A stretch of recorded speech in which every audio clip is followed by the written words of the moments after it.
The video is purely educational and is not a financial advice. Trading involves financial risk. Past performance is no guarantee of profits. Please consult a SEBI registered financial advisor before making any investment decisions. नमस्कार दोस्तों, Nifty और bank Nifty बहुत ही crucial level पे है। अगला हफ्ता deciding level होगा कि निफ्टी फर्दर क्रैश करेगी या ऊपर जाएगी।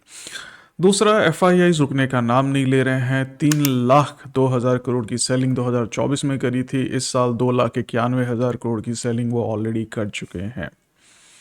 तो एफआईआईज हैं कि घर आने का नाम ही नहीं ले रहे वापस। हमारे घर आने का नाम नहीं ले रहे वापस। वैसे चलिए देखते हैं कि अगले हफ्ते का मंडे को क्या रहेगा और पूरे हफ्ते के क्या इंपॉर्टेंट लेवल रहेंगे, क्या आपका ट्रेड प्लान होना चाहिए और क्या लगता है निफ्टी बैंक निफ्टी में दोनों। सबसे पहले नज़र डालते हैं बैंक निफ्टी पे। तो अगर बैंक निफ्टी के इस चार्ट को देखा जाए तो बहुत ही सिंपल सा दिख रहा है। 50 पीरियड मूविंग एवरेज को टच करने वाला है। हावेवर अगर इसको आप जूम आउट करके देखें तो बैंक निफ्टी अपने एक खास चैनल में चल रहा है। ये देख रहे हैं आप, ऑलमोस्ट मैं एडजस्टमेंट कर रहा हूँ तो ये 2022 मार्च से लगातार एक खास चैनल में चल रहा है। अब ये जो खास चैनल है इसमें हमारा प्राइस ऑलरेडी अपर बैंड को टच करके करेक्ट कर चुका है। तो क्या चांसेस है, क्या ये नीचे तक आएगा? देखिए, अगर चैनल को फॉलो करता है तो डेफिनेटली आएगा, पर उसके लिए 50 पीरियड मूविंग एवरेज क्रॉस होना बहुत ज़रूरी है। तो आप एक अलर्ट लगा के रखें 50 पे और देखिए कि क्या होता है फर्दर। दूसरा, अगर हम फिबोनाची रिट्रेसमेंट की बात करें तो डेफिनेटली फिबोनाची रिट्रेसमेंट में ये जो सबसे ज़्यादा करेक्शन होती है 23.6 तक की, ये होती है, यानी कि इसको टच करके ऊपर चला जाता है अगर अप ट्रेंड होगा तो। बट अगर अप ट्रेंड नहीं है, करेक्शन और मानता है, तो डेफिनेटली आपका जो इम्पोर्टेंट सबसे ज़्यादा इम्पोर्टेंट लेवल रहेगा अगले हफ्ते का बैंक निफ्टी में वो है 57,600 का। तो इसके ऊपर आप जरूर नज़र रखिए। 38.2 ये बहुत ही सिंपल रहा हमारा बैंक निफ्टी में। वही निफ्टी थोड़ी सी कॉम्प्लिकेटेड हो जाती है पता करने में कि भाई क्या होने वाला है। चलिए उसमें भी जान लेते हैं। यहाँ पे सबसे जो इम्पोर्टेंट हमें नज़र डालना है वो डालना है वीकली निफ्टी के चार्ट पे एक बार। वीकली निफ्टी का चार्ट हमारा कहता है कि यहाँ पे थोड़ा सा निफ्टी में आरएसआई का डाइवर्जेंस है। इसका मतलब ये हुआ कि जब हमारा प्राइस बढ़ता है तो आरएसआई बढ़ता है, प्राइस घटता है तो आरएसआई घटता है। बट यहाँ पे जो देखने को हमें मिल रहा है वो दिख रहा है कि प्राइस हमारा बढ़ रहा है बट आरएसआई घट रहा है। मतलब चलिए मैं लाइन ड्रॉ करके दिखा तो इसे समझ में आएगा आपको कि हमारा जो यहाँ पे प्राइस आरएसआई है वो आरएसआई लगातार नीचे गिर रहा है। एट द सेम टाइम जो हमारी निफ्टी है वो लगभग बराबर है। ठीक है, so that shows a divergence into Nifty. So that's a very crucial thing to understand. तो इसलिए बहुत इंपॉर्टेंट है कि जो हमारे ये 25,700 का लेवल है अगर ये टूटता है तो हमें काफ़ी कुछ नीचे को देखने को मिल सकता है। तो अब नज़र डालते हैं थोड़ा शॉर्ट टर्म ट्रेंड पे निफ्टी के। तो अगर निफ्टी के शॉर्ट टर्म ट्रेंड पर नज़र डाली जाए तो हमारा जो निफ्टी है वो एक खास शॉर्ट टर्म ट्रेंड में ऊपर बढ़ रहा है। ये देखिए, तो ये खास शॉर्ट टर्म ट्रेंड में नीचे बढ़ रहा है और एक बार मैं इसे मैं ऑफ कर देता हूँ। तो अब ये जो शॉर्ट टर्म ट्रेंड है ये एज अ सपोर्ट काम कर सकता है। प्राइस इस सपोर्ट को हिट कर कर करके ऊपर जा सकती है। But at the same time अगर हम देखें तो अपन को जो दिखाई दे रहा है एक बहुत ही शॉर्ट टर्म ट्रेंड में डाउनवर्ड ट्रेंड भी, यानी कि प्राइस हिट कर करके इसको नीचे आता है। ये ज़्यादा क्लियर आपको दिखाई देगा अगर आप 15 मिनट या 1 घंटे के चार्ट में आ जाएंगे। तो मैं यहाँ पे 15 मिनट के चार्ट पे आ रहा हूँ। अगर आप देखेंगे तो प्राइस इस लेवल को हिट करके बार बार नीचे आ रहा है and this is a situation जहाँ पे प्राइस हमारा क्रॉस करके ऊपर चला गया। Very good. तो जब हमारे ब्रेकआउट हो गया तो क्या हम कह सकते हैं कि ये ऊपर चला जाएगा? नहीं, अभी नहीं कह सकते जब तक कि हमारा ये वाला लेवल टूटेगा 26,000 के आसपास का। यानी कि ये जो 26,000 है मोटा मोटा ये आपका बहुत ज़्यादा इंपॉर्टेंट रहेगा। तो क्या होगा लेवल अगला 26,000 टूटता है तो ये मैं भी आपको बताऊंगा, और क्या होगा अगर 26,000 नहीं टूटता है तो नीचे डाउनवर्ड कितना जा सकता है ये भी मैं आपको बताऊंगा। बट आउटलुक समझना बहुत इंपॉर्टेंट है मार्केट का, तभी आपकी स्ट्रैटेजी जो है वो डिसाइड होगी। तो अभी तक आरएसआई डाइवर्जेंस बेरिश सिग्नल दे रहा है, ये हम समझ रहे हैं वीकली चार्ट पे। बैंक निफ्टी आपको बेरिश सिग्नल दे रही है, बैंक निफ्टी के हिसाब से वो रिवर्सल ले रही है। आपका जो शॉर्ट टर्म ट्रेंड है वो रेजिस्टेंस की तरह काम कर सकता है और ये आपको नीचे गिरावट दे सकता है। तो तीन चीज़ें हैं ऐसी जो आपको कह रही है कि भाई नीचे है, और चौथा एफआईआई सेलिंग में रुकने का नाम ही नहीं ले रहा है। तो क्या हमारे पास कुछ बुलिश सिग्नल्स भी हैं जो कह रहे हैं कि चांसेस हैं कि भाई हमारा निफ्टी ऊपर जा सकता है। मार्केट से काफ़ी मिक्स सिग्नल आ रहे हैं, इसलिए मैं आपको बोल रहा हूँ कि ये जो हफ्ता है डिसाइडिंग वीक रहेगा कि निफ्टी बहुत ज़्यादा फर्दर गिर जाएगी और हो सकता है करेक्शन भी चालू हो जाए, बड़ा करेक्शन, या फिर निफ्टी आगे के सफ़र के लिए तैयार हो जाएगी। तो अगर हम लॉन्ग टर्म ट्रेंड की बात करें, यहाँ पे ये है लॉन्ग टर्म ट्रेंड हमारा निफ्टी का, तो हो सकता है कि अगर प्राइस नीचे वाला ट्रेंड ब्रेक कर दे, यानी कि हमारा जो नीचे का लेवल है 25,800 के आसपास का और ये 25,700 के आसपास का जो सपोर्ट है, तो हम टच डाउन कर सकते हैं 25,400, 25,450 के आसपास का, और लॉन्ग टर्म को निफ्टी फॉलो करेगी। बट अगर हमारा ग्रोथ ज़्यादा रहता है, यानी कि हाई स्पीड बेटर स्पीड पे हम बढ़ते हैं, ज़्यादा कह सकते हैं कि वर्टिकली बढ़ते हैं, तो हाँ हमारा निफ्टी ऊपर जा सकता है इसको ब्रेक करके 26,000 के लेवल को।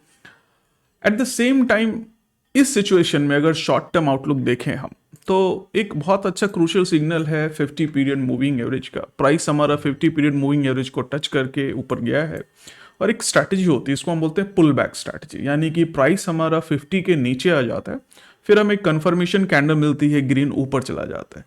तो इस तरह के सिचुएशन में हम स्टॉप लॉस नीचे का लेके, काफ़ी बड़ा स्टॉप लॉस होगा यहाँ पे, लगभग 200 पॉइंट का स्विंग ट्रेडर हो तो भाई उतना बड़ा बड़ा खेलना पड़ेगा।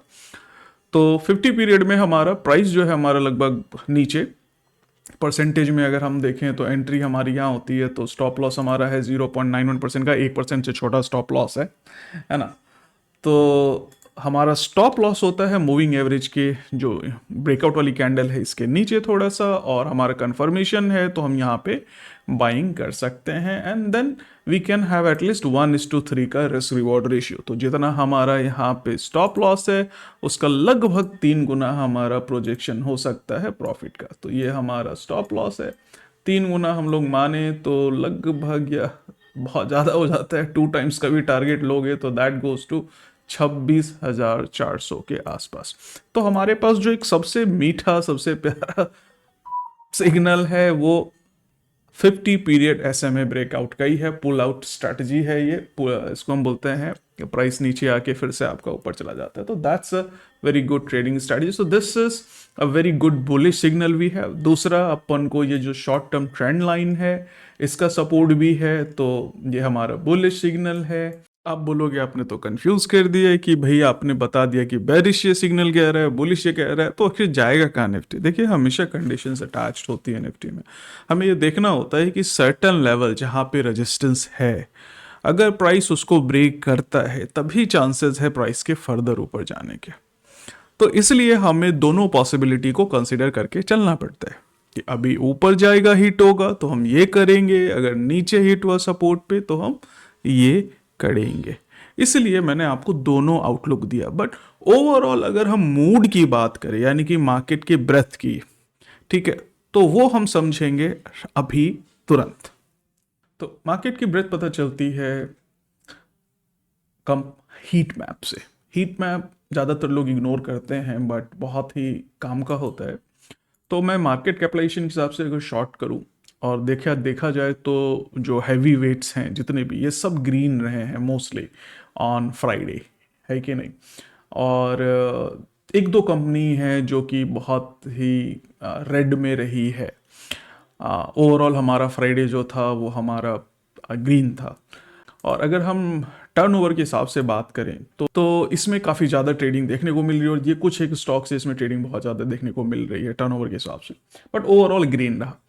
अब इसका अगर आप लास्ट आवर देखें, लास्ट आवर बहुत इंपॉर्टेंट होता है फ्राइडे को। तो फ्राइडे का जो लास्ट आवर था उसमें ज़्यादातर में बिकवाली देखने को मिली, ठीक है। बट आप कह सकते हैं कि मिक्स सिग्नल है।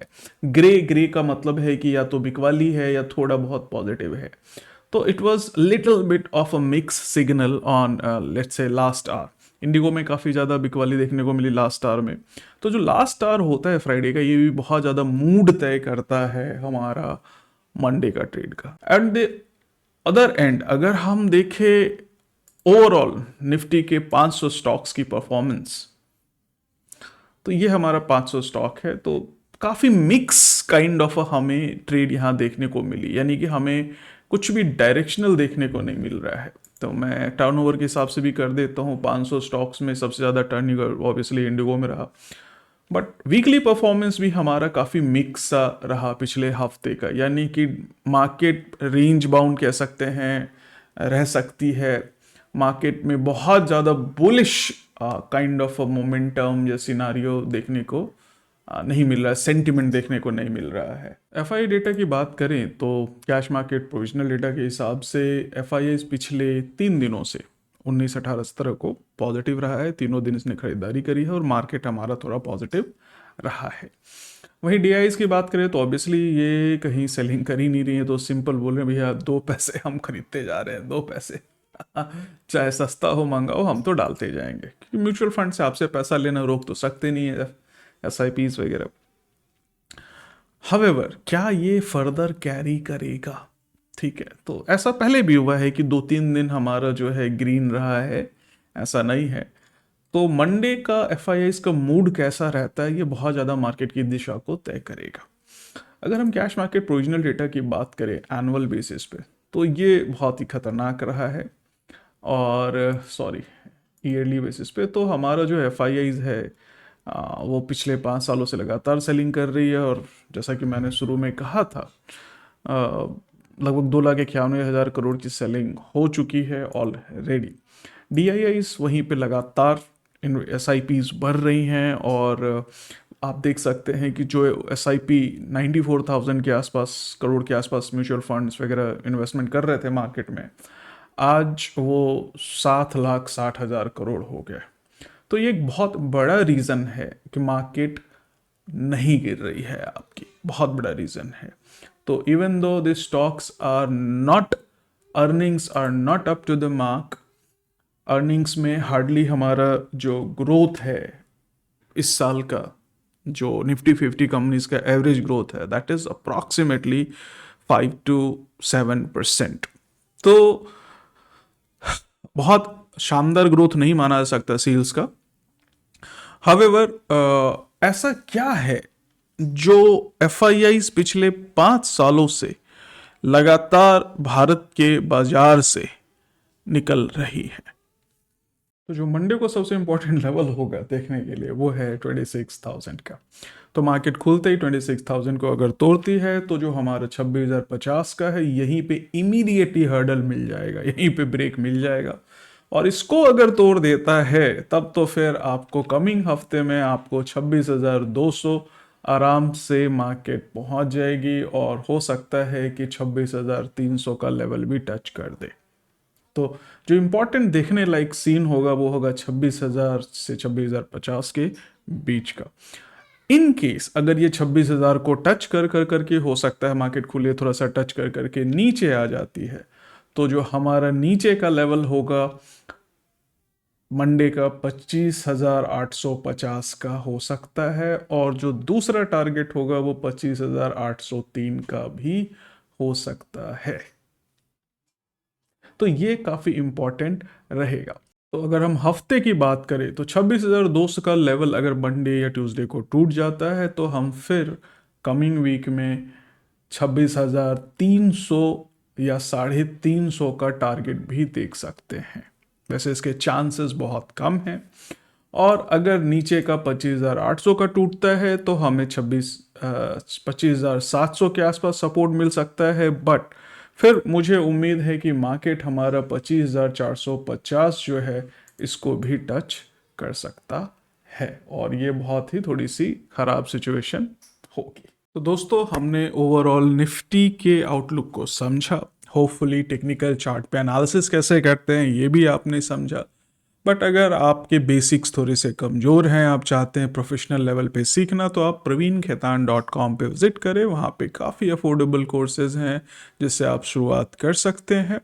इसके अलावा अगर आपके पास टाइम नहीं है, आपने कोशिश करा सीखने का बार बार लेकिन आप कंटिन्यू कर पाते, तो आप एडवाइजरी सर्विसेज आप ऑप्ट कर सकते हैं सेबी रजिस्टर्ड एडवाइज़र से। Visit malamalindia.com for that.